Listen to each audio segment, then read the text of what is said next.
لكبريائه عتاة المتمردين المعترف بربوبيته سائر الخلق أجمعين والصلاة والسلام والتحية والإكرام على أشرف النبيين وخاتم المرسلين سيدنا ومولانا أبي القاسم محمد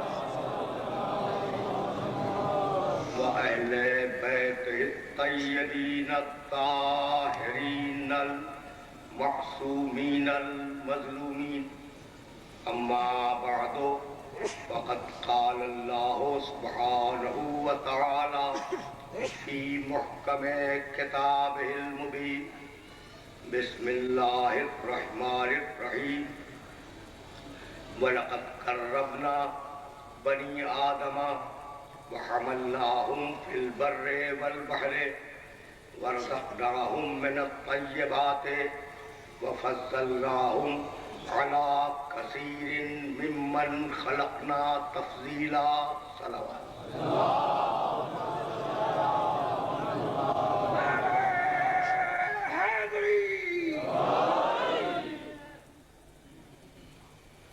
عزیزان محترم، کرامت انسانی کے عنوان سے ہم نے جس سلسلہ گفتگو کا آغاز کیا تھا وہ سلسلہ گفتگو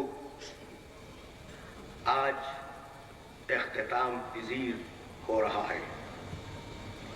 پچھلی ساری تقریروں کا خلاصہ یہ ہے کہ پروردگار عالم نے انسانیت کو عزت عطا کرنے کے لیے، انسانیت کو شرف عطا کرنے کے لیے، انسانیت کو فضیلت عطا کرنے کے لیے، انسانیت کے لیے ہدایت کا ایک نظام معین کیا. وہ نظام ہدایت کسی اور کے پاس نہیں ہے. یعنی میں کہنا یہ چاہ رہا ہوں کہ جانوروں پر نبی مبعوث نہیں ہوئے، درختوں پر نبی مبعوث نہیں ہوئے، پہاڑوں پر اور میدانی علاقوں پر نبی مبعوث نہیں ہوئے. نبی مبعوث ہوئے انسانوں پر. تو یہ آخر تھا کیا؟ اس انسان میں وہ ایسی کون سی شے تھی کہ اسے ہدایت کی طرف بلانے کے لیے ایک پورے نظام کو وضع کیا گیا؟ تو بات یہ ہے کہ دنیا میں جو مخلوقات کی تقسیم ہے وہ تقسیم یوں ہے کہ سب سے نیچے ہے جمادات، پتھر، اس سے اوپر ہے نباتات، درخت، اس سے اوپر ہے حیوان، جانور، اس سے اوپر ہے انسان. فلسفے کے ماہرین نے کائنات میں مخلوقات کی یہی ترتیب رکھی: جمادات، نباتات، حیوانات، انسان. عجیب بات یہ ہے کہ کبھی پتھر نے یہ نہیں کہا کہ میں درخت ہوں. پتھر، اس سے اوپر درخت، درخت سے اوپر جانور، جانور سے اوپر انسان. تو کبھی پتھر نے یہ دعویٰ نہیں کیا کہ میں درخت ہوں، اور کبھی درخت نے یہ دعویٰ نہیں کیا کہ میں جانور ہوں، اور کبھی جانور نے یہ دعویٰ نہیں کیا کہ میں انسان ہوں. ہر ایک اپنی حد میں رہا. پتھر اپنی حد میں رہا، درخت اپنی حد میں رہا، جانور اپنی حد میں رہا. یہ انسان تھا، یہ انسان تھا جس نے اپنی حد سے آگے بڑھ کر دعوے کیے. فرعون نے چاہا کہ اسے خدا مان لیا جائے، مسیلمہ کذاب نے چاہا کہ اسے نبی مان لیا جائے، اور 2 رکعت کے پیش نماز نے چاہا کہ اسے امام تسلیم کر لیا جائے.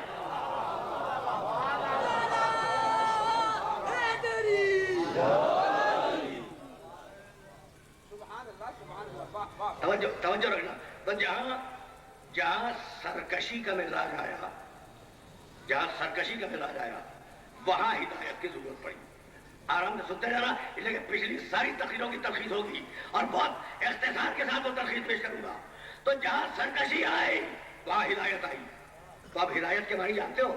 ہدایت نام ہے عقل کے بھڑکے ہوئے گھوڑوں کو لگام دے دینے کا.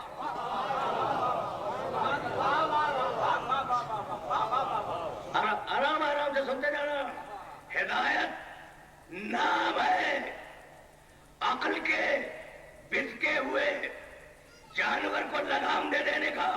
یہی سبب ہے کہ نبی جو آئے تو تمہارے گھٹنے کی ہدایت کے لیے نہیں آئے, تمہارے سر کی ہدایت کے لیے نہیں آئے, تمہارے بازوؤں کی ہدایت کے لیے نہیں آئے. نبی آئے عقلوں کی ہدایت کے لیے. بات واضح ہو رہی ہے نا؟ اگر بات واضح ہو رہی ہے تو جملہ سننا. نبی کیوں آئے؟ عقلوں کی ہدایت کے لیے. تو جو عقلوں کی ہدایت کے لیے آئے گا وہ اپنے زمانے کا عقل مند ترین انسان ہوگا یا نہیں؟ جو عقلوں کی ہدایت کے لیے مبعوث کیا جائے گا, مجھے بس اتنا بتا دو کہ وہ اپنے زمانے کا عقل مند ترین انسان ہوگا یا نہیں؟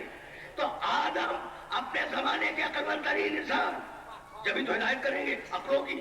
نوح اپنے زمانے کے عقل مند ترین انسان, ابراہیم اپنے زمانے کے عقل مند ترین انسان, موسیٰ اپنے زمانے کے عقل مند ترین انسان, عیسیٰ اپنے زمانے کے عاقل ترین انسان, ہمارا نبی پوری کائنات کا عقل مند ترین انسان. تو آج تک یہ سمجھ میں نہ آ سکا کہ جو اپنے زمانے کا عقل مند ترین انسان ہو ہلکے بخار میں سرسام کیسے ہو گیا؟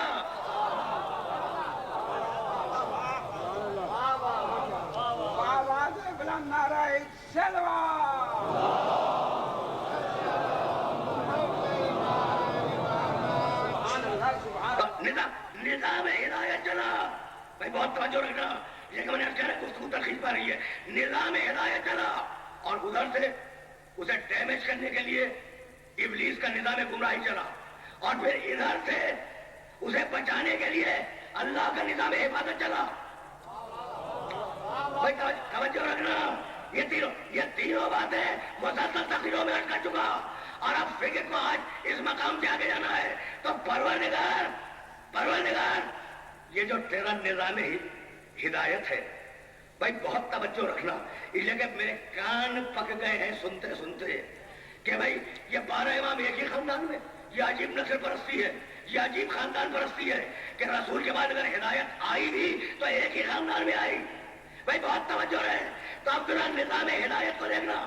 وَجَعَلْنَا فِي ذُرِّيَّتِهِ النَّبُوَّةَ وَالْكِتَابَ, ہم نے ابراہیم کی ذریت میں نبوت رکھ دی, ہم نے ابراہیم کی ذریت میں کتاب رکھ دی.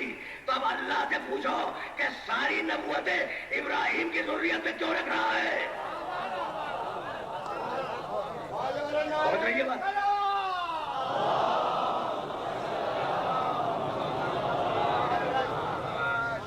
کیا یہ عجیب نسل پرستی نہیں ہے؟ بھائی سنو, پچھلی تقریروں سے متصل ہو رہا ہوں. وَجَعَلْنَا فِي ذُرِّيَّتِهِ النَّبُوَّةَ وَالْكِتَابَ, ہم نے ابراہیم کی ذریت میں نبوت رکھ دی. تو ابراہیم کی ذریت میں کون سا عہدہ آیا؟ نبوت. اور میں آیت کسی منبر سے پڑھ چکا ہوں. وَإِذِ ابْتَلَىٰ إِبْرَاهِيمَ رَبُّهُ بِكَلِمَاتٍ فَأَتَمَّهُنَّ قال انی جاعلک للناس اماما قال ومن ذریتی قال لا ینال ایدی الظالمین. ابراہیم آیت پڑھ چکا ہوں اور پوری تفصیل آیت کی دے چکا ہوں. ابراہیم ہم تمہیں امام بنا رہے ہیں. کہا پروردگار یہ عہدہ میری ذریت کو جائے گا. کہا کہ بھائی تمہاری ذریت میں عہدہ جائے گا لیکن ظالموں کا نہیں جائے گا. تو اب 2 عہدے چلے ابراہیم کے خاندان میں. توجہ رکھنا, 2 عہدے چلے ابراہیم کے خاندان میں. دیکھو بزرگ تو سب جانتے ہیں نا, میں نوجوان دوستوں کو مخاطب کر رہا ہوں. شاید یہ دلیل کام آ جائے. پوچھا جاتا ہے نا کہ بھائی ہدایت تو ختم ہو گئی رسول پر, یہ تم اپنے امام لیے کیا گھوم رہے ہو؟ کہتے ہیں نا کہ ہدایت رسول پہ ختم ہو گئی. تو اب سننا, نوجوان دوستوں کو یہ جملہ ہدیہ کر رہا ہوں کہ ابراہیم کی نسل میں دو عہدے آئے، عہدہ نبوت، عہدہ امامت۔ جب دونوں ساتھ چلے تو ایک منزل پر قرآن نے اعلان کیا ما کانا محمد ابا احد من رجالکم ولکن رسول اللہ وخاتم النبیین۔ ہم محمد پر نبوت کو ختم کر رہے ہیں۔ تو بھائی جب دو عہدے چلے تھے تو ایک نبوت ختم ہو گیا، اب اگر امامت ختم ہوئی تو تم آیت دکھلا دو۔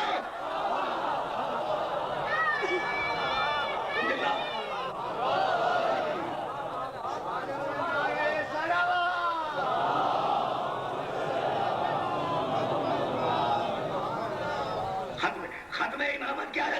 اب تم دکھلاؤ۔ تو اب ذریت ابراہیم میں امامت چلی۔ بھائی بہت توجہ رکھنا، کہ آسان نہیں ہے وہ مرحلہ جس مرحلے سے اپنے سننے والوں کو گزارنا چاہ رہا ہوں۔ ذریت ابراہیم میں امامت چلی۔ اب میں کیسے عرض کروں کہ ابراہیم کون ہے اور ذریت ابراہیم کا امام کون ہے؟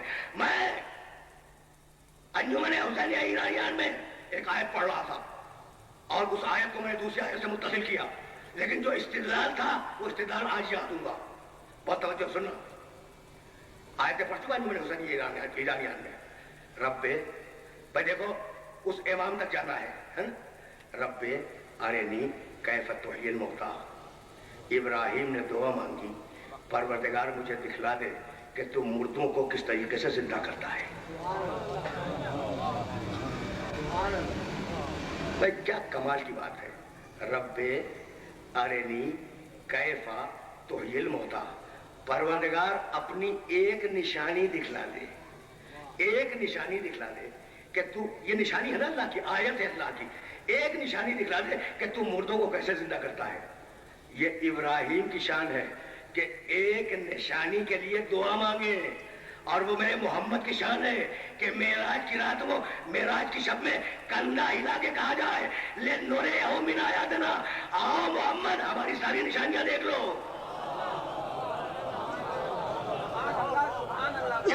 کتنا فرق ہے، کتنا فرق ہے۔ رب ارنی کیف تحیی الموتیٰ، پروردگار مجھے دکھلا دے کہ تو مردوں کو کس طریقے سے زندہ کرتا ہے۔ ٹھیک، قال اولم تؤمن، اللہ نے کہا ابراہیم تمہیں ایمان نہیں ہے، تمہیں ایمان نہیں ہے کہ ہم مردوں کو زندہ کرتے ہیں؟ قال بلا، کہا پروردگار ایمان تو ہے۔ یہ کیسے ممکن ہے کہ ایمان نہ ہو؟ بلا ایمان تو ہے، ولیکن لیطمئن قلبی، مالک ایمان ہے اطمینان نہیں ہے، ایمان ہے اطمینان قلب میں نہیں ہے۔ قالا، آرام سے سننا، بڑی لمبی آیت ہے۔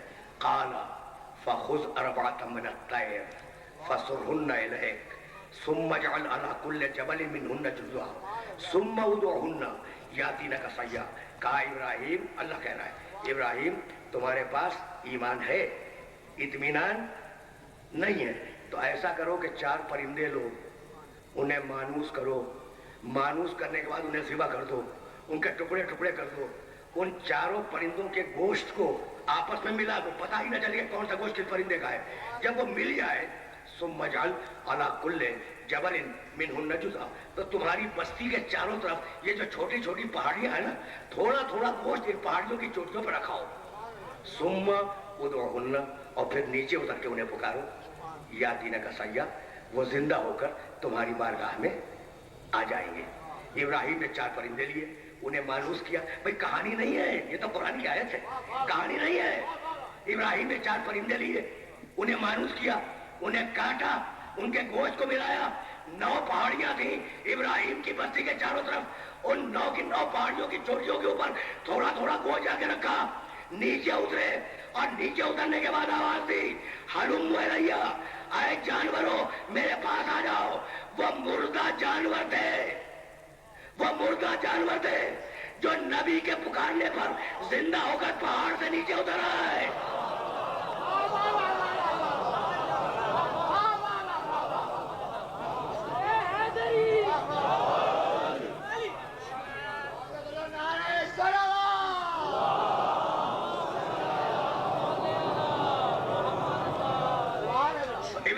ابراہیم کے بعد توجہ ہے کہ میں آگے جا رہا ہوں، دلیل دے رہی ہے مجھے ابراہیم کے پاس ایمان ہے، اطمینان نہیں ہے. اور میرے نبی کے لیے آواز دی، یا ایتھا النفس المطمئنہ ارجعی الی ربک راضیۃ مرضیہ. اے اطمینان رکھنے والے محمد، ابراہیم کے پاس اطمینان نہیں ہے. توجہ رہے، ابراہیم کے پاس اطمینان نہیں ہے. اور میرا نبی، یا ایتھا النفس المطمئنہ ارجعی الی ربک راضیۃ مرضیہ. اے اطمینان رکھنے والے محمد، اپنے رب کی بارگاہ میں واپس آ جا. توجہ رکھنا. تو ابراہیم سے افضل کون؟ محمد رسول اللہ. بس یہی لانا تھا. دونوں آیتوں کو جوڑ کر اسی نتیجے تک لانا چاہ رہا تھا. ابراہیم سارے انبیاء سے افضل ہے. ابراہیم علیہ السلام سارے انبیاء سے افضل ہے، صرف رسول اللہ کو چھوڑ کر. موسیٰ سے افضل، عیسیٰ سے افضل، نوح سے افضل، داؤد سے افضل، سلیمان سے افضل، سارے انبیاء سے افضل ہے. ان کا لقب ہے شیخ الانبیاء، نبیوں کے سردار. تو ابراہیم سے افضل کتنے ہیں؟ ایک، محمد رسول اللہ. باقی جتنے ہیں وہ ابراہیم سے نیچے ہیں. ہو گئی نا بات بھائی؟ بہت بہت توجہ رہے. تو اب رسول کیسے افضل ہے؟ ابراہیم کے بعد اطمینان نہیں ہے، محمد کے بعد اطمینان ہے. اے اطمینان رکھنے والے محمد، اے اطمینان رکھنے والے محمد، یا ایتھا النفس المطمئنہ ارجعی. اے اطمینان رکھنے والے محمد، واپس آ جا. تو ابراہیم سے افضل ایک محمد ہے نا، ایک محمد. اب ابراہیم کی دعا سنو، رب حبلی حکمن والحقنی بالصالحین. پروردگار مجھے نبوت دے دے اور مجھے صالحین میں شمار کر دے، مجھے صالحین تک پہنچا دے. تو میں ہاتھ جوڑ کے عرض کروں کہ ابراہیم تم سے افضل تو کل ایک صالح ہے. ابراہیم تم سے افضل تو فقط ایک صالح ہے. یہ دعا کیا مانگ رہے ہو کہ حبلی حکمن والحقنی بالصالحین، مجھے صالحین میں شامل کر دے. تو ابراہیم جواب دیں گے کہ بھائی محمد ایک نہیں ہے، اولنا محمد واوسطنا محمد وآخرنا محمد وکلنا محمد.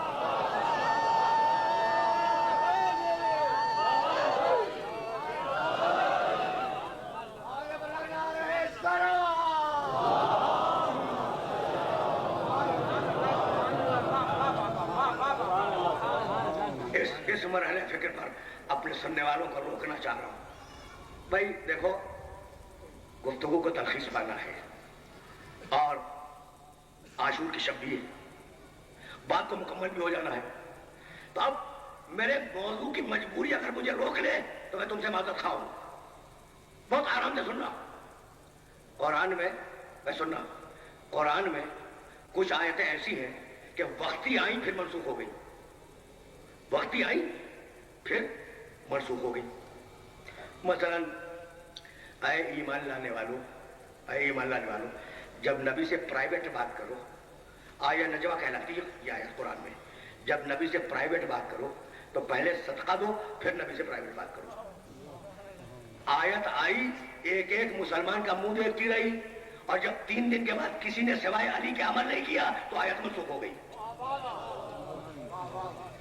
بھائی توجہ رکھنا، اس لیے کچھ کہنا چاہ رہا ہوں. تو کچھ آیتیں قرآن میں ایسی ہیں جو منسوخ ہوئی ہیں، حکم ختم ہو گیا. ٹھیک ہے نا؟ ٹھیک، یہ بات تو تسلیم کہ کچھ آیتیں قرآن میں ایسی ہیں کہ جو منسوخ ہو گئی، جن کا حکم ختم ہو گیا، اب ان پہ عمل نہیں ہوگا، فقط تلاوت ہوگی، عمل نہیں ہوگا. جیسے یہ آیت نجوہ ہے، صدقہ دینے والی آیت. اب میں پوچھتا ہوں کہ کیا یہ ممکن ہے قرآن میں للہ علی الناس حج البیت من استطاع الیہ سبیلا، ہم نے انسانوں پر قیامت تک حج واجب کر دیا، تو کیا یہ ممکن ہے کہ اللہ خانہ کعبہ کو اٹھا کے لے جائے عرش پر رکھ دے اور حج کی آیت باقی رہ جائے؟ توجہ رکھیے گا. اب پوچھ رہا ہوں میں اپنے سننے والوں سے، کیا یہ ممکن ہے کہ اللہ خانہ کعبہ کو اٹھا لے اور اٹھا کے کہیں لے جا کے رکھ دے مریخ پر، اتارود پر، اور آیت حج کی رہ جائے؟ ممکن ہی ہے. اگر قیامت تک حج کی آیت ہے تو قیامت تک خانہ کعبہ کو باقی رہنا چاہیے. بھائی بہت توجہ رکھنا، اس لیے کہ اسی مقام سے تو مجھے آگے جانا ہے. اگر قیامت تک حج کی آیت ہے تو قیامت قیامت تک خانہ کعبہ کو زمین پہ باقی رہنا چاہیے.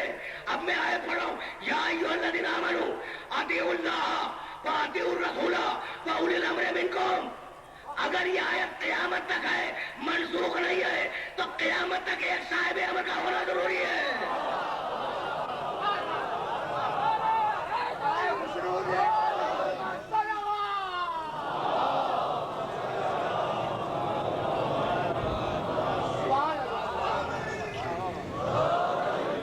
پہنچ رہی نا باتیں میرے محترم سننے والوں تک. بہت زیادہ زحمت سماعت نہیں دوں گا, بہت مختصر ہے لیکن بات مکمل ہو جائے. جب اس میں گفتگو ہے, میں نے گزشتہ سال 4 محرم کو اس ممبر سے سورہ قدر کی تلاوت کرتے ہوئے یہ کہا تھا کہ بسم اللہ الرحمن الرحیم انا انزلناہ فی الارض القدر وما ادراک ما لیلۃ القدر لیلۃ القدر خیر من الف شہر تنزل الملائکۃ والروح فیہا باذن ربہم من کل امر. اس رات میں فرشتے اترتے ہیں, اترتے رہیں گے. جبریل اترتا ہے, اترتا رہے گا. توجہ رکھیے گا بھائی, کس لیے فرشتے اترتے ہیں؟ من کل امر, امر لے کے آتے ہیں. تو اگر امر آتے ہیں تو صاحب امر ہی پہ آئیں گے, کسی مجذوب پہ نہیں آئیں گے.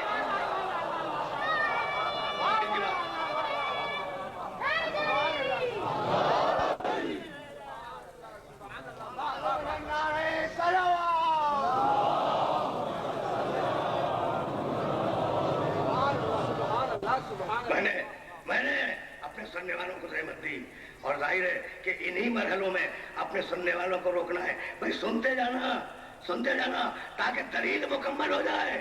دلیل مکمل ہوئی اور میں نے اجازت لے لی تو اب قرآن نے اور رسول نے مل کر عجیب حکم دی ہے, اطیعوا اللہ واطیعوا الرسول واولی الامر منکم. اطاعت کرو اولو الامر کی. ٹھیک, ایک آیت مجھ سے اور سنتے جاؤ. فاسألوا اہل الذکر ان کنتم لا تعلمون. پوچھو اہل الذکر سے. اطاعت کرو اولو الامر کی, پوچھو اہل الذکر سے.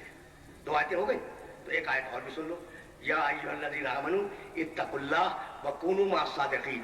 اے ایمان لانے والو رہو صادقین کے ساتھ. بھائی بہت توجہ رکھنا, بہت توجہ رکھنا. اطاعت کرو اولو الامر کی, سوال پوچھو اہل الذکر سے, رہو صادقین کے ساتھ. یہ 3 آیتیں ہو گئی. تو اب ایک روایت بھی سنتے جاؤ.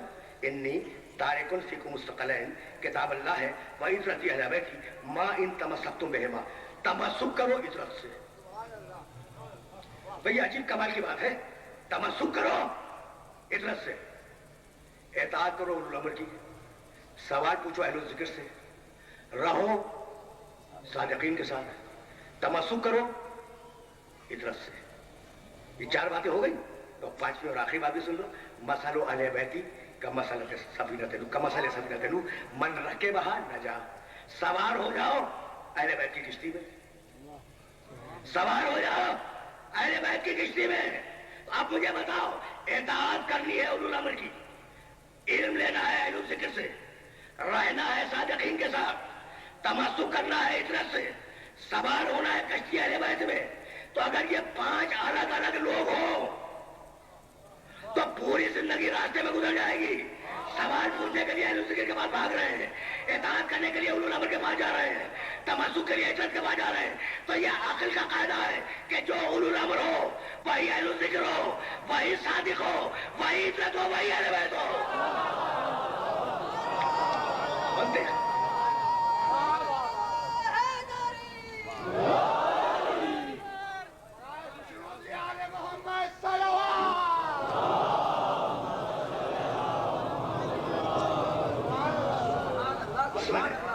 میں نے زحمت دی, میں نے اپنے سننے والوں کو زحمت دی. تو جو اولو الامر ہے وہی اہل الذکر ہے, وہی صادق ہے, وہی عطرت ہے, وہی اہل بیت ہے, اور اس کا وجود ہے. بھائی سننا, بھائی پڑھا لکھا مجمع ہے, ورنہ میں ان مسائل کو نہ چھیڑتا. یا ایھا النفس المطمئنہ, اے نفس مطمئن. اس کے پہلے مخاطب ہے محمد رسول اللہ. تو اب رہے نہیں, تو کیا آیت منسوخ ہو گئی؟ آیت منسوخ نہیں ہوئی. تو اگر آیت موجود ہے تو ایک نفس مطمئن کا وجود ضروری ہے, چاہے سامنے ہو یا پردے غیب میں ہو.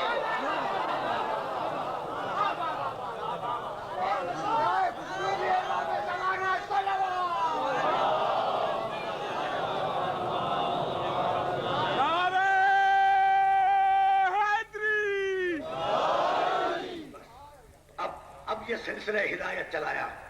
بھائی سنتے جانا، اس لیے کہ مجھے کسی نتیجے تک پہنچنا ہے اور وہ نتیجہ قریب آ گیا. یہ سلسلہ ہدایت چلایا پروردگار نے کہ چاہے سامنے ہو یا پردے غیب میں ہو. اب میں کیا عرض کروں کہ 31 طریقوں سے علماء اسلام نے اپنی کتابوں میں اس روایت کو نقل کیا ہے. مختلف طریقے ہیں اور میں مختلف لفظوں میں سے بیان کر رہا ہوں. سیکون خلفائی بعدی 12. رسول نے کہا میرے بعد 12 خلیفہ ہوں گے. کمال کی بات ہے. سیکون الائمۃ من بعدی 12. میرے بعد 12 امام ہوں گے. تو اب اتنی بات بتائی ہوگی کہ دونوں قول رسول کے جو خلیفہ ہے وہی امام ہے، جو امام ہے وہی خلیفہ ہے. یعنی مستند ترین کتابیں. اپنے گھر کی کتاب سے نہیں پڑھ رہا ہوں، اپنے گھر کی کتاب سے نہیں پڑھ رہا ہوں. سننا، اپنے گھر کی کتاب سے یہ بات نہیں پڑھی. سیاہ ستہ میں روایت ہے کہ میرے بعد امام 12 ہوں گے، میرے بعد خلفاء 12 ہوں گے. کلو خلفاء راشدین 4، خلفاء بنی امیہ 27، خلفاء بنی عباس 38، حاضر امام 49، داعیان مطلق 52. یہ 12 کی تعداد سوائے ہمارے کہیں پوری نہیں ہوتی.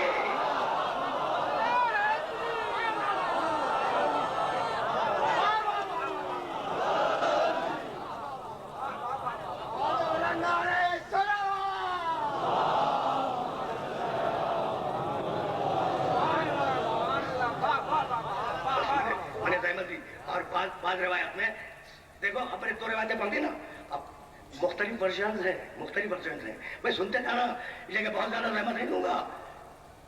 سیکون الائمۃ بعدی 12 کلہم من قریش. وہ سارے قریشی ہوں گے. سن رہے ہو؟ اور علامہ اہل حدیث کے بہت بڑے عالم تھے حضرت علامہ وحید الزمان رحمۃ اللہ علیہ. انہوں نے اپنی کتاب میں اس روایت کو یوں لکھا، بڑی مشہور حدیث ہے. سیکون الائمۃ من بعدی 12. علامہ وحید الزمان اہل حدیث کے انتہائی بڑے عالم گزرے، خدا ان کو کروٹ جنت نصیب کرے. انہوں نے روایت لکھی سیکون الائمۃ بعدی 12. میرے بعد 12 امام ہوں گے. اولہم علی وآخرہم مہدی.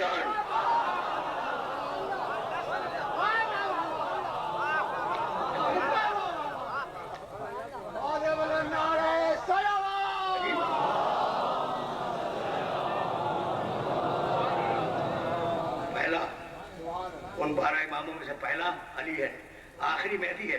تو پہلا اور آخری معین کر کے بتا دیا کہ جو درمیان میں ہوں گے وہ اسی معیار کے ہوں گے.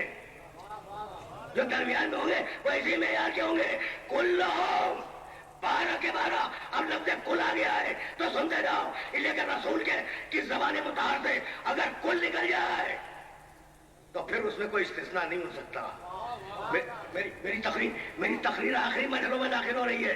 اگر خدا کی زبان سے کل نکل جائے تو اس میں استثناء نہیں ہو سکتا. خدا نے کہا کلن فی فلک یسبحون. ہر سیارہ اپنے محور پر چکر کھا رہا ہے. کلن فی فلک. تو کیا امکان ہے کہ کوئی نہ کھا رہا ہو؟ نہیں. اللہ جب کہہ دے کل. اچھا دیکھو اور آسان کر دوں. رضویہ سوسائٹی کے کل افراد اس مجلس میں ہیں. میرا یہ جملہ جھوٹ ہے. کیوں جھوٹ ہے؟ اس لیے کہ میں کل افراد کو تو جانتا بھی نہیں. دیکھو اس سے زیادہ آسان نہیں کر سکتا تھا میں. یہ لفظ کل جو سمجھا رہا ہوں نا نوجوان دوستوں کو، تو اس سے زیادہ میں آسان نہیں بنا سکتا تھا. رضویہ سوسائٹی کے کل افراد اس مجلس میں موجود ہیں. یہ جملہ جھوٹ ہے. اس لیے جھوٹ ہے کہ میں کل افراد کو جانتا بھی نہیں. تو میں اگر کل کہوں جھوٹ، اور وہ خالق اگر کل کہہ دے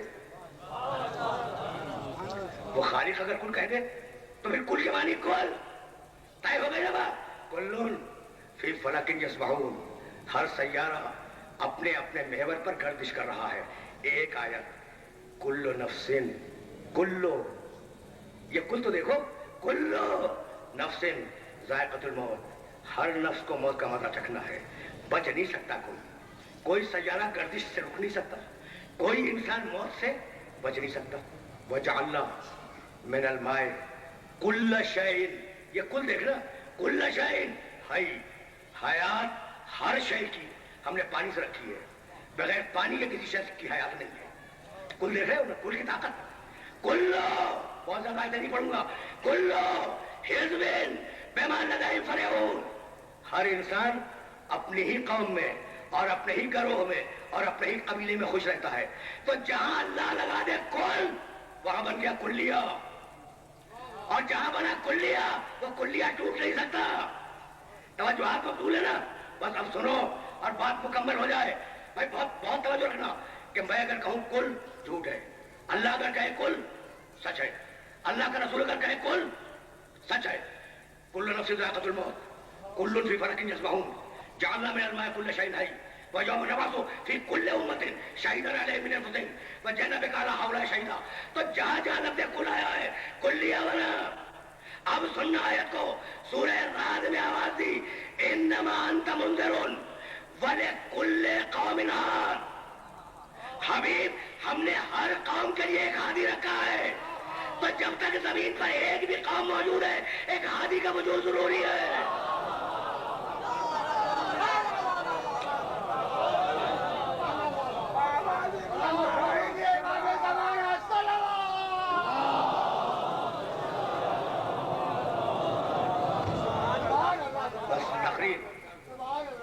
عجیب مرحلہ ہے زندگی کا. اور میں نے عرض کیا نا, میں بڑی معذرت چاہ رہا ہوں.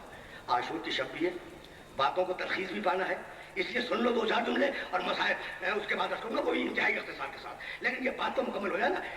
انما یہ لفظ کل رہے ذہن میں, انما انت منذر ولکل قوم ہاد. حبیب ہر قوم کے لیے ہادی ہے نا, ہر قوم کے لیے ہادی ہے.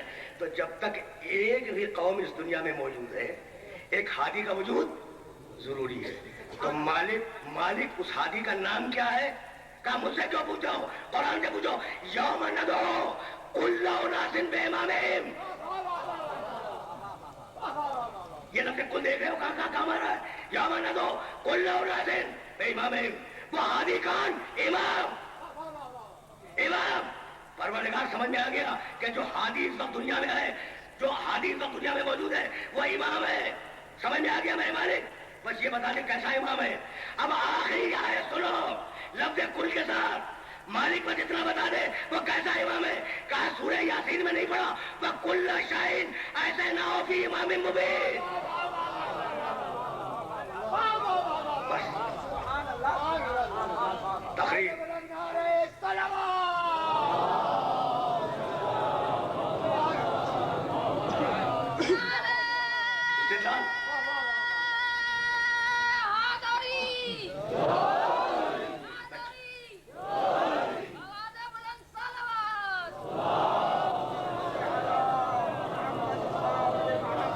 بس تقریر. اپنے آخری مرحلوں سے قریب ہونے والی ہے. وَكُلَّ شَيْءٍ. میں سنتے جانا, اب ایک لفظ کل پیش کروں گا اور اجازت لے لوں گا. وَكُلَّ شَيْءٍ أَحْصَيْنَاهُ فِي إِمَامٍ مُبِينٍ. ہر شے کا کنٹرول, ہر شے کا کنٹرول ہم نے امام مبین کو دے دیا. جسے ہم دے وہ امام, جو خود لینا چاہے نہیں. جسے ہم دے وہ امام, جسے ہم کنٹرول عطا کریں ہر شے پر وہ ہے امام مبین. جو خود خواہش رکھے کنٹرول کی وہ امام مبین نہیں ہے. تو اب امام مبین کون؟ جس کے پاس ہر شے کا کنٹرول, ہر شے کا کل شے. کیا فہرست گناؤں کہ شے کسے کہتے ہیں؟ بھائی کوثر شے, جنت شے, سلسبیل شے, تسنیم شے, طوبہ شے, سدرۃ المنتہا شے, زمین شے, آسمان شے, زندگی شے, موت شے. اور ہر شے کا کنٹرول امام مبین کے پاس ہے. تو جب زندگی اور موت کا کنٹرول بھی امام کے پاس ہے تو اگر مر جائے تو تعجب کرنا, زندہ رہے تو تعجب نہ کرنا. بس تقریر تمام ہو گئی. اور اب سلسلے فکر کو آگے نہیں جانا. بھائی اللہ جہاں کہہ دے کون, تو اب کوئی چیز اس میں سے باہر نکل سکتی نہیں نکل سکتی نا. بس تو اب مجھے اجازت دے دو, فقط ایک روایت سنو اور مجھے اجازت دے دو.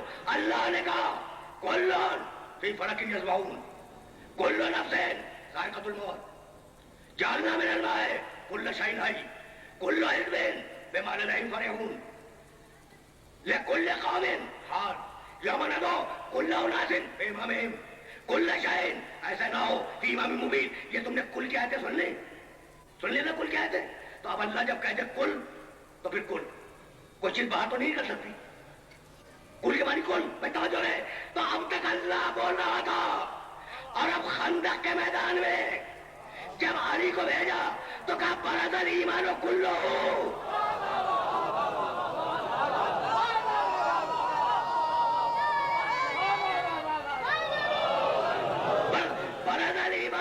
برز الایمان کلہ. تو میں ہاتھ جوڑ کے پوچھوں کہ یا رسول اللہ کل ایمان تو وہاں ہے اب یہ کیا ہے؟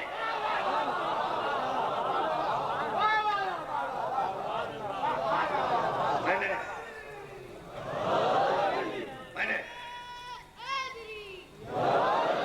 نے اپنے سننے والوں کو زحمت دی. برز الایمان کلہ ہے نا, پورا ایمان گیا, پورا ایمان گیا. ایلل کفر کلے, پورے کفر کے مقابلے پر. دیکھو علی کو تو یہ زیب دیتا ہے کہ علی کو کہا جائے کل ایمان, لیکن وہ عمر ابن عبد وقت, وہ عرب کا مشہور بہادر, کیا وہ اس قابل ہے کہ اسے کل کفر کہا جائے؟ کل کفر ہے. علی کو کہا کل ایمان, ٹھیک ہے نا, علی ہے کل ایمان, تو کیا اس کا اسٹیٹس, اس کی حیثیت بنتی ہے کہ اسے کل کفر کہا جائے؟ بھائی کل کفر کا دنیا میں اگر کوئی بھی مستحق ہے تو وہ ہے ابلیس, ہے نا. کل کفر کا, کل کفر کے لقب کا کوئی بھی اگر مستحق ہے تو وہ ابلیس ہے. لیکن رسول نے ابلیس کو کل کفر نہیں کہا, ابلیس کو نہیں کہا, عمر ابن عبد وقت کو کہا. تو بتانا یہ تھا کہ علی ہے کل ایمان, اب جو بھی اس کے مقابلے پہ آ جائے.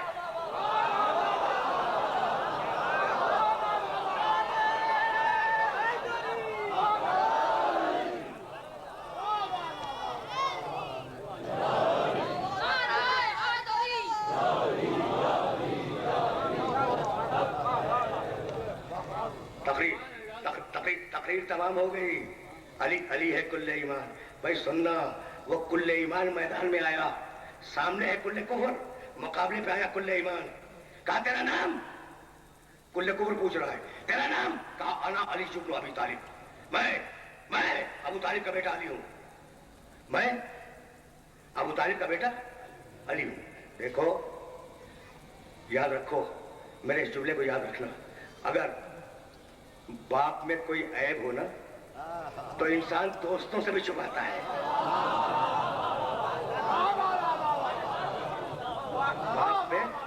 باپ میں اگر کوئی عیب ہو تو انسان دوستوں سے بھی چھپاتا ہے.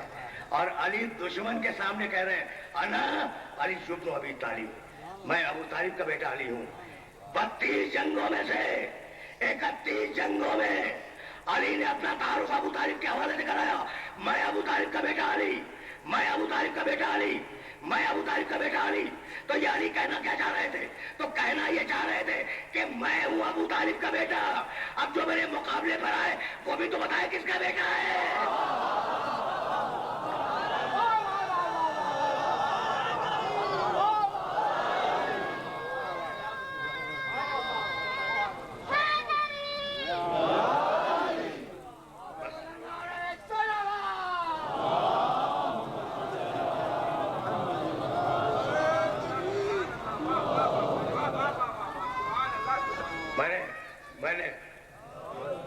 محترم سننے والوں کو زحمت دی, انا علی بن ابی طالب. بھائی سننا آخری جملے سننا.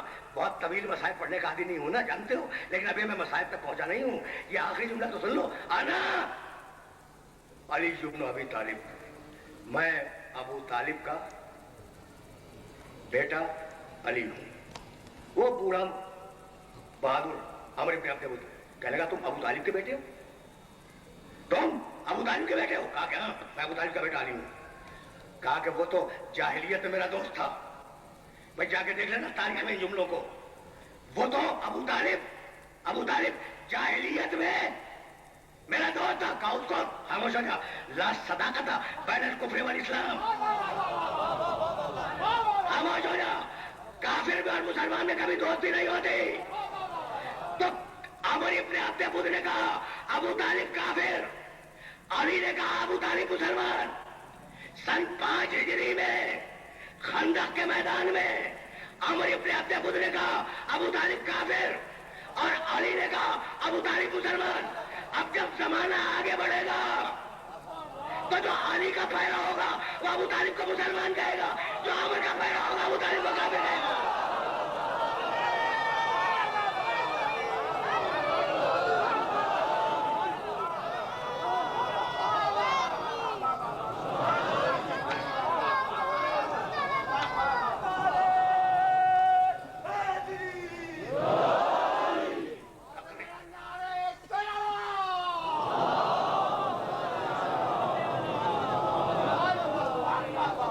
ختم ہوئے کربلا، کل ایمان اور کل کفر کی جنگ۔ کربلا امام مبین اور عدو مبین کی جنگ، کربلا خیر اور شر کی جنگ۔ بھیا عباس یہ آج 9 کو جنگ پر آمادہ ہے نا، تو بھیا عباس 1 رات کی مہلت مانگ لو۔ حسین نے عبادت کے لیے، تسبیح کے لیے، تحلیل کے لیے 1 رات کی مہلت مانگی تھی۔ اب تک تاریخ یہی لکھتی آئی کہ یہ جو 1 رات کی مہلت مانگی تھی وہ عبادت کے لیے ہے، لیکن جب دوسری صبح عاشور کو جب دوسرے دن ہو آیا ہے تو سمجھ میں آیا کہ اپنے لیے مہلت نہیں مانگی تھی، ہور کے لیے مہلت مانگی تھی۔ سمجھ رہے ہو نا بھائی؟ سننا عاشور کی رات آئی، عاشور کی رات آئی، میرا امام ایک خیمے میں تشریف فرما ہے۔ بہت مختصر مسائل عرض کروں گا لیکن انتہائی توجہ کا طلبگار ہوں۔ میرا امام ایک خیمے کے اندر تشریف فرما ہے، بہت سے لوگ بیٹھے ہوئے ہیں، بہت طویل خیمہ ہے، بہت بڑا خیمہ۔ ایک مرتبہ میرے امام نے ان لوگوں کو مخاطب کیا اور یہ کہا کہ میں تمہاری گردن سے اپنی بیعت کا توق نکالتا ہوں۔ تم اگر کہیں جانا چاہو جان بچا کر، اس لیے کہ کل جنگ ہوگی، کل لڑائی ہوگی، کل تلواروں سے تلواریں ٹکرائیں گی، کل نیزوں سے نیزیں ٹکرائیں گے، کل موت ہے، تو اگر جان بچانا چاہتے ہو چلے جاؤ۔ اور پھر فرمانے لگے کہ شاید روشنی میں جاتے ہوئے شرم محسوس کرو، تو میں چراغ کو خاموش کر رہا ہوں۔ بھائی سننا، ہمارا عقیدہ تو یہ ہے کہ امام اندھیرے اجالے دونوں میں برابر دیکھتا ہے۔ پہنچ گئی بات؟ نہیں پہنچی؟ اگر پہنچ گئی ہوتی تو مجھے کہنے کی کیا ضرورت تھی؟ امام کے لیے رات کی تاریکی کوئی مسئلہ نہیں ہے، اور امام کے لیے روشنی کی ضرورت نہیں ہے، تو چاہے امام کے لیے چراغ جلے یا بجھے فرق نہیں پڑتا۔ وہ لوگ جو یہ سمجھتے ہیں کہ حسین اندھیرے میں نہیں دیکھ سکتا وہ چلے جائیں۔ بس اس سے زیادہ تو میں پہنچا بھی نہیں سکتا، اس میسج کو اس سے زیادہ میں پہنچا بھی نہیں سکتا۔ بولو جو یہ سمجھتے ہیں کہ حسین اندھیرے میں نہیں دیکھ سکتا، ان کے لیے چراغ بجھا رہا ہوں، وہ چلے جائیں۔ اب جو چراغ جلایا تو مسلم بیٹھے ہیں، عابس بیٹھے ہیں۔ بھائی دیکھو، یعنی عجیب و غریب بات ہے جہاں اپنے سننے والوں کو لے کے آنا چاہ رہا ہوں۔ کوفے کے قاری بیٹھے ہیں، کوفے کے حافظان قرآن بیٹھے ہیں، وہ جو نصرت کرنے آئے تھے نا حسین کی، وہ سب بیٹھے ہیں۔ ایک مرتبہ حسین نے ان کی شکلیں دیکھی اور کہا کہ تم لوگ کیوں نہ گئے؟ میں نے تو چراغ بجھا دیا تھا، تم لوگ کیوں نہ گئے؟ ایک مرتبہ مسلم ابن اوسجا اٹھ کے کھڑے ہوئے اور کہنے لگے کہ فرزند رسول، وہ لوگ جن کی ماں نے انہیں اس لیے پیدا کیا کہ وہ آپ کی محبت میں قدر دے دے، وہ آپ کو چھوڑ کے کیسے چلے جائیں گے؟ اجرکم اللہ، اجرکم اللہ۔ اس جملے کے بعد حسین نے وہ خطبہ دیا ہے کہ مجھ سے بہتر دوست کسی اور کو نہیں ملے، نہ میرے نانا کو ملے، نہ میرے باپ کو ملے، نہ میرے بھائی کو ملے۔ میں سنتے جاؤ آرام سے، لیکن شب عاشور کے سلسلے میں کچھ عرض کروں گا اور اجازت لے لوں گا۔ اصحاب سے بات ہو گئی نا؟ اب مخاطب ہوئے عباس کی طرف۔ عاشور کی رات گزر رہی ہے، عباس سننا، میں نے تو چراغ بجھا دیا تھا، اگر تم اہل حرم کو اس تاریکی میں لے کے چلے جاتے تو اہل حرم کی چادریں بچ جاتی نا. یہ سننا تھا کہ عباس نے کوئی جواب نہیں دیا, چپ چاپ اٹھے, خیمے سے باہر جانے لگے. حسین سمجھ گئے کہ عباس کچھ ناراض ہو گئے, دوڑ کے گلے سے لگایا, کہا بھیا عباس کہاں جا رہے ہو؟ بھیا عباس کہاں جا رہے ہو؟ کہا بابا کی خبر پہ جا رہا ہوں. کہا کیوں جا رہے ہو؟ کہا وہاں جا کے پوچھوں گا اسی دن کے لیے مولا کے ہاتھ میں ہاتھ دیا نا.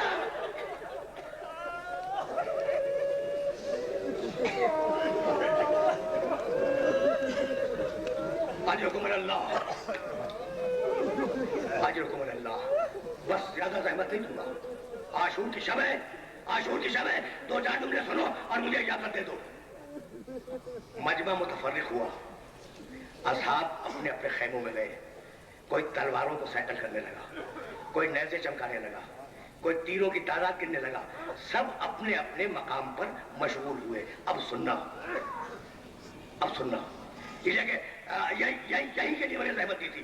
سب اپنے اپنے مقام پر مشغول ہوئے. ہلال ابن نافع حسین کا ایک صحابی ہے, اسے کوئی کام نہیں تھا. بس سنو, آرام سے سنو. سید الشہداء کا تابوت برآمد ہوگا, لیکن ظاہر ہے کہ مقتل نہیں پڑھوں گا, مقتل کا صبح استغفار پہ پڑھوں گا.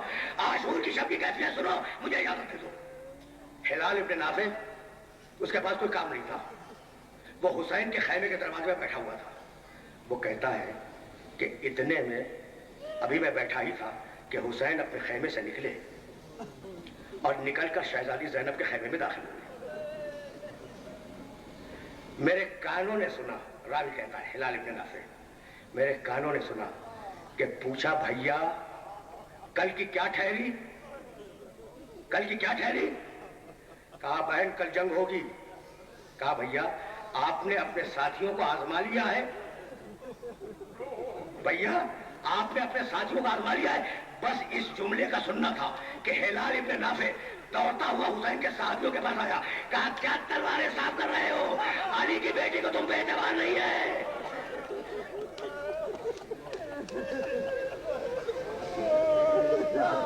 کیا تلواریں صاف کر رہے ہو؟ علی کی بیٹی کو تم پر اعتبار نہیں ہے. کہا کیا ہوا؟ کہا حسین سے پوچھ رہی تھی کہ بھیا اپنے ساتھیوں کو آزما لیا ہے. تو ایک مرتبہ صحابیوں نے طے کیا کہ زینب کو کیسے اعتماد دلایا جائے. تو یہ طے ہوا کہ جن کے پاس تلواریں ہیں وہ تلواروں کو کندھوں پہ رکھ لے, جن کے پاس نیزے ہیں وہ نیزوں کو سینے پہ رکھ لے. بھائی سننا, سارے حسین کے دوست تلواروں کو کندھوں پہ رکھے ہوئے, نیزوں کو سینے پہ رکھے ہوئے آئے, شہزادی کا خیمہ گھیر کے کھڑے ہو گئے اور کہنے لگے مولا مولا بی بی کو کہہ دے, آخری جملہ تقریر کا, بی بی کو کہہ دے کہ اگر بی بی کو ہماری وفاؤں پہ ایمان نہیں ہے تو ہم اپنے ہاتھوں سے اپنی گردنوں کو کاٹ لیں. میں میرا ایک جملہ سننا, ہلال ہلال آج تو زینب کا خیمہ گھیرے کھڑے ہو, کل شام غریبہ میں خیال رکھنا کہ کہیں اس خیمے کو آگ نہ لگ جائے, دلانا ہو تو بے ادبی نہ کرے اور سروں سے چادریں. میدان میں ہوا خاتمہ جب آل ابا کا گھر ہو گیا تاج امام دوسرا کا, ان باہوں میں یہ بیاں کرتی تھی کہ جانی اکبر. آپ سے تھوڑی دیر بعد بلاک ای جو سیٹی ہے ایک مجلس سے بتا ہوگی. آپ کو مجلس علم تابوت اور دنیا برآمد ہوگا اور ندی چوک پر ٹھیک رات کے 12 بجے مونی زنجیروں کا حاکم کرے مونی سے شکر کی درخواست ہے. کل اسی امامباروں میں بعد نماز فجر تازیہ برآمد ہوگا. یہ جلوس جعفریہ امام بارگاہ میں جا کر اختتام پذیر ہوگا. مونی سے شرکت کی درخواست ہے. دوپہر 4 بجے مجلس سے فاقہ شکنی انتقال ہوگی. اس مجلس سے مولانا حیدر حسین حسین صاحب کا فرمان ہے. باقی مجلس مومنوں کے لیے فاقہ شکنی کا انتظام کیا گیا ہے. مومنین سے شرکت کی درخواست ہے.